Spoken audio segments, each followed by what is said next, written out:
30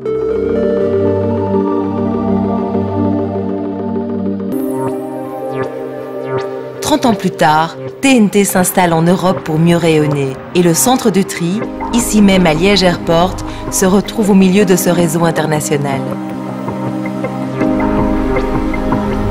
L'Eurohub est le cœur opérationnel aérien de TNT, à côté de son équivalent routier aux Pays-Bas, à Arnhem. Je m'appelle Elena, je travaille ici et vais vous guider au travers de cette structure grande comme 8 terrains de football.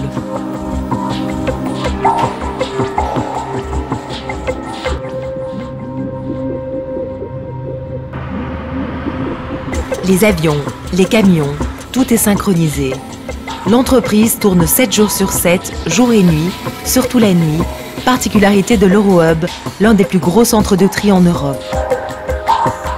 Chez TNT, la mission est collective, ambitieuse. L'attitude de chacun fait la différence. Des collègues attentifs, solidaires, respectueux des 60 nationalités présentes sur le site, un esprit d'équipe primordial pour traiter le contenu des 40 avions et 125 camions qui transitent à l'Eurohub chaque nuit. Cela représente 90 000 colis ou 450 tonnes de charge.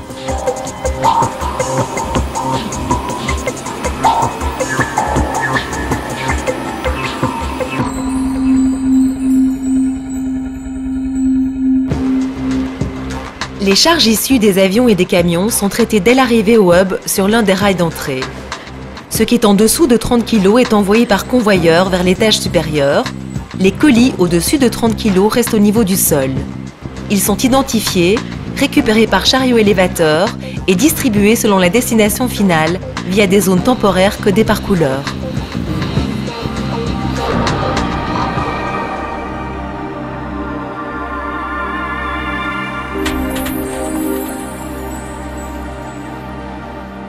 Les colis standards, entre 0,5 et 30 kg, envoyés à l'étage, parcourent un réseau qui totalise jusqu'à 8 km de bande roulante.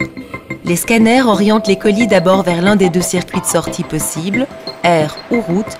Les divergent ensuite vers la chute qui correspond à la destination finale au sein du réseau TNT. Une étiquette illisible, une chute trop remplie, une vérification douanière, le colis est dérouté pour inspection et reconditionnement immédiat. Regroupés par sac à l'entrée dans l'Eurohub, les documents et petits colis de moins de 500 grammes sont dirigés vers le dock sort, zone de tri dédiée au premier étage. Les sacs sont vidés, les contenus identifiés et reconditionnés en fonction de leur destination. Le premier étage contient également les zones de stockage et de réparation des containers vides. Dans le Hub Control Center pour le tri, à l'Operation Control Center pour les opérations aériennes et le Network Control Center pour la logistique aérienne, les équipes modulent les flux, réagissent à l'imprévu, orientent les ressources et les besoins. Le département dédouanement est lui responsable de la conformité commerciale